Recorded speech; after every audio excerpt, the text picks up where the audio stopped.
واجب الاحترام ساتھیوں، یہ دین کا علم ہی ہے، دین کا علم ہے، قرآن اور حدیث کا علم ہے، جس کے متعلق میرے پیغمبر نے فرمایا.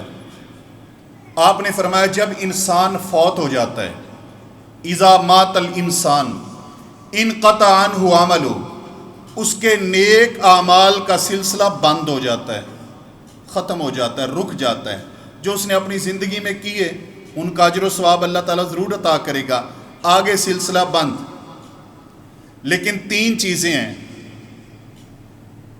مرنے کے بعد بھی انسان کے اعمال صالحہ کا سلسلہ جاری رہتا ہے. پہلی، نبی کائنات صلی اللہ علیہ وآلہ وسلم نے فرمایا صدقۃ جاریہ، انسان کا صدقہ جاریہ، ایسا صدقہ کر کے گیا جو فوت ہونے کے بعد بھی جاری ہے اور جاری و ساری ہے. تو جب تک وہ صدقہ جاری ہے تب تک اس کے اعمال صالحہ کا سلسلہ جاری ہے، اس کے اکاؤنٹ میں نیکیوں کے انبار جمع ہو رہے ہیں جب تک وہ انسان اپنی زندگی میں کیے گئے اس صدقے کے سلسلے کو آگے جو ہے نا وہ چلتا رہے. اور اس لیے اپنی زندگی میں غور کریں، ایسا کام کر کے جائیں کہ فوت ہونے کے بعد آپ قبر میں پچھتائیں نہیں. کئی ایسے بھی بد نصیب ہیں جب ان کی برسی آتی ہے نا، ویسے تو یہ خلاف شریعت ہے سارا، جس دن وہ مرتے ہیں تو آپ کے میڈیا کے اوپر ان کے گانے چل رہے ہوتے ہیں کہ مرحوم اس دن فوت ہوئے تھے اور یہ فرما کے گئے تھے. اب وہ قبر میں پچھتا نہیں رہا ہوگا بھی چلو اپنی زندگی میں تو جو کر گیا سو کر گیا، ہوں تے میری کیسٹ بند کر دو، کہتا تو ہوگا نا. اور ملائکہ بھی کہتے ہوں گے کہ سن، تیری وجہ سے کتنے لوگ گمراہ ہو رہے ہیں، کتنے لوگ جو ہے نا ان کے دلوں میں نفاق پیدا ہو رہے ہیں، کتنے لوگ برباد ہو رہے ہیں تیری وجہ سے. حضرات گرامی، اس لیے اپنی زندگی میں ایسے جملے بولیں، ایسے لفظ بولیں، ایسا کام کریں کہ مرنے کے بعد آپ کو پچھتاوا نہ ہو. اور اگر اپنی زندگی میں آپ کوئی صدقہ جاریہ نیکی کا کام کر کے گئے، اچھائی کا کام کر کے گئے، کوئی ہسپتال بنوا دیا، جب تک وہاں سے علاج ہوتا رہے گا تب تک سمجھیں کہ آپ کی نیکیوں کا سلسلہ جاری ہے. اگر آپ نے کہیں پر کوئی پانی نہیں تھا، پانی کا بندوبست کروا دیا، جب تک وہ پانی چلتا رہے گا، لوگ پیتے رہیں گے، آپ کے نامہ اعمال میں نیکیوں کا سلسلہ جاری و ساری رہے گا. کوئی مدرسہ بن گیا، کوئی مسجد بن گئی، یہ آپ کے سامنے مثال موجود ہے، مسجد بن گئی. اب مسجد بنانے والی اللہ کی بندی وہ تو قبر میں چلی گئی، زندگی کی سانسیں رک گئیں، لیکن جب تک یہ سلسلہ جاری ہے اور جہاں مسجد بن جائے وہاں تو کوئی اور چیز بن بھی نہیں سکتی.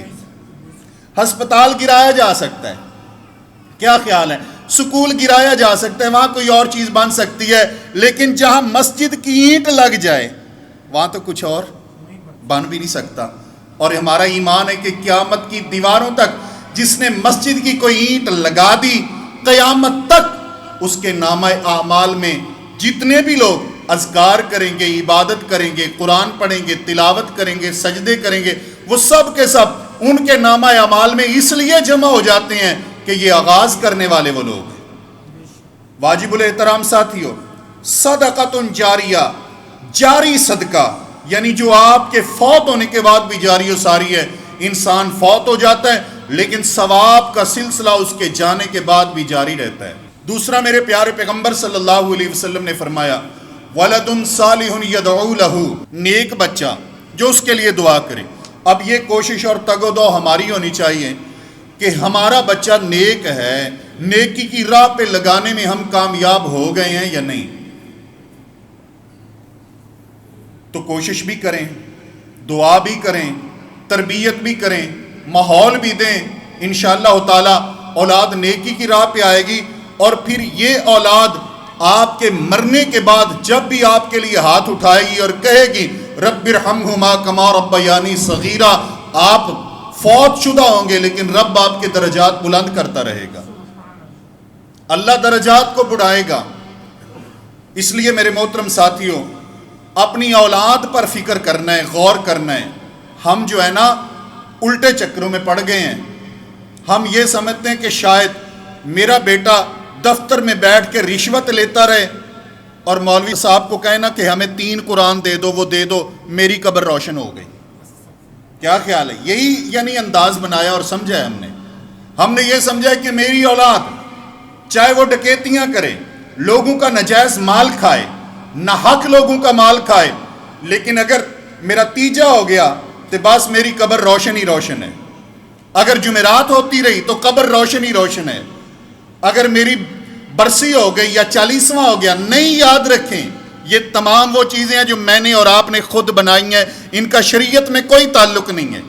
اور جب ہم ساتھیوں کو روکتے ہیں، سمجھاتے ہیں، تو وہ دل آزاری بھی محسوس کرتے ہیں، پریشانی بھی محسوس کرتے ہیں. لیکن یاد رکھیں جو بات میرے پیغمبر نے کی ہے وہ کیا ہے؟ ولد صالح. اگر آپ کو اپنے مرحوم والد کی فکر ہے تو آپ نیک ہو جائیں.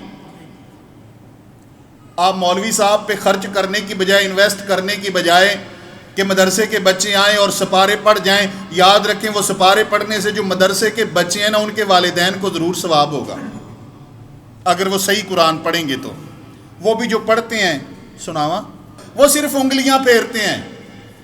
اور اگر کوئی حافظ صاحب لیٹ کرے نا تو قاری صاحب اسے ایسے گھورتے ہیں کہ صرف اس کی آنکھوں میں فیر نہیں ہوتے، باقی سب کچھ ہو رہا ہے. بتا دیتے ہیں کہ یہ تو کیا کر رہے ہیں، جلدی کام مکا.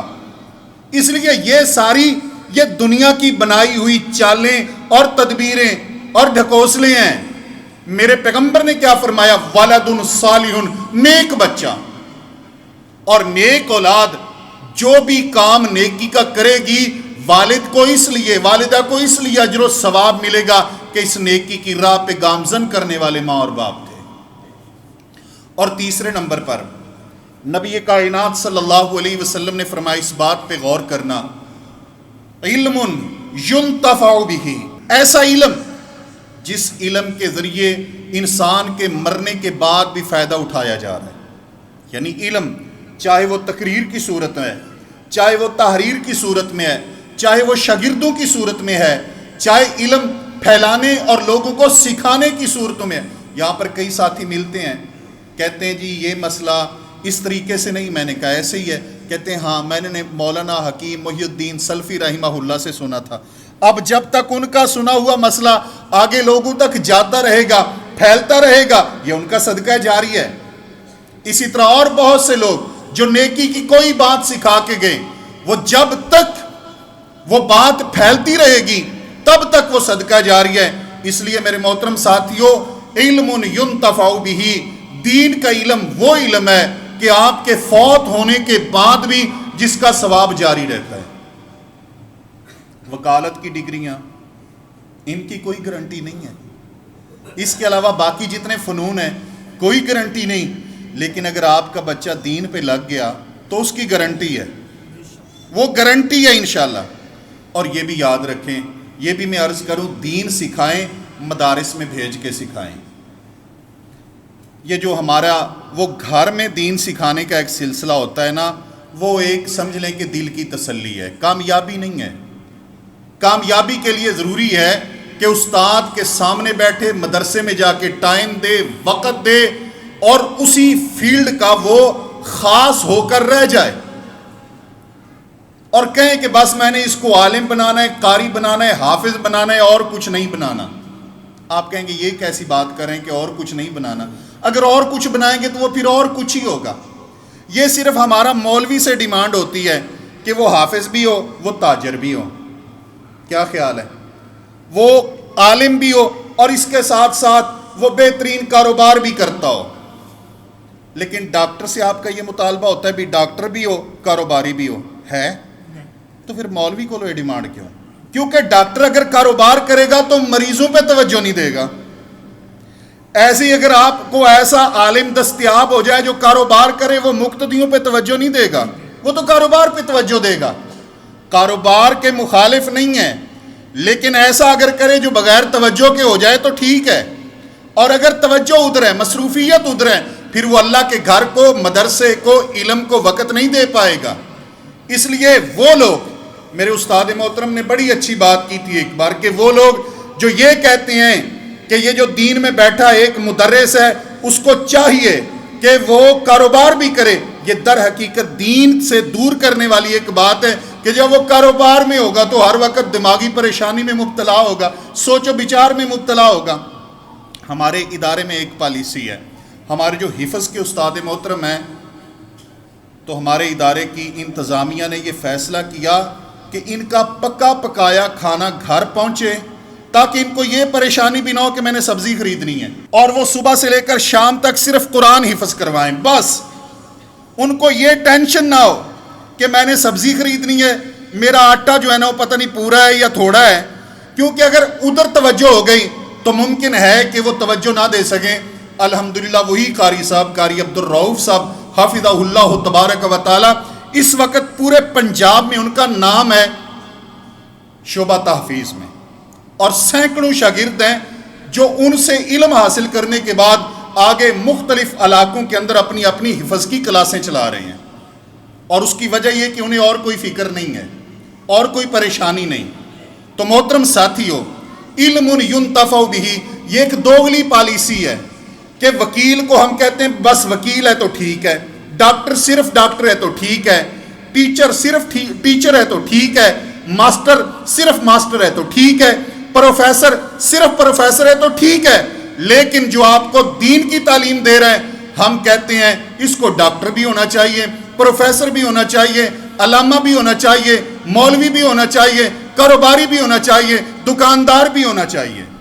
یاد رکھیں، یہاں پر آ کے یہ جو ہمارے مطالبے ہیں، میں تو ایک ہی بات کرتا ہوں، ہر فیلڈ میں جو قدر ہوتی ہے وہ اسپیشلسٹ کی ہوتی ہے، اور عالم دین کو بھی اپنے شعبے کے ساتھ اسپیشلسٹ ہو کے کام کرنا چاہیے۔ اس کے رزق کا ذمہ میرے اللہ کے پاس ہے۔ وَمَا مِن دَابَّةٍ فِي الْأَرْضِ إِلَّا عَلَى اللَّهِ رِزْقُهَا، دین کے ساتھ وابستہ بندے کو یہ سوچنا چاہیے کہ اگر وہ کیڑوں اور مکوڑوں کو رزق دینے پہ قادر ہے تو آپ کے رزق کا ذمہ بھی اس اللہ کے ذمہ ہے، آپ اس کے دین کا ذمہ لے لیجئے، وہ آپ کے رزق کا ذمہ لے لے گا۔ محترم ساتھیو، رسول کائنات صلی اللہ علیہ وسلم کی اس حدیث کی روشنی میں علم دین وہ علم ہے جو آپ کے مرنے کے بعد بھی جس کا اجر اور ثواب جاری و ساری رہتا ہے، اس لیے ضرور کوشش کریں، جہاں تک بس چلتا ہے اپنی فیملی میں کم از کم ایک بچہ دین کی طرف ضرور لے کے آئیے، تاکہ باقی اولاد آپ کی دنیا آسان کرنے کا سبب بنے تو ایک کم از کم قبر آسان کرنے کا ذریعہ بنے، حشر آسان کرنے کا ذریعہ بنے، اور آخرت آسان کرنے کا ذریعہ بنے۔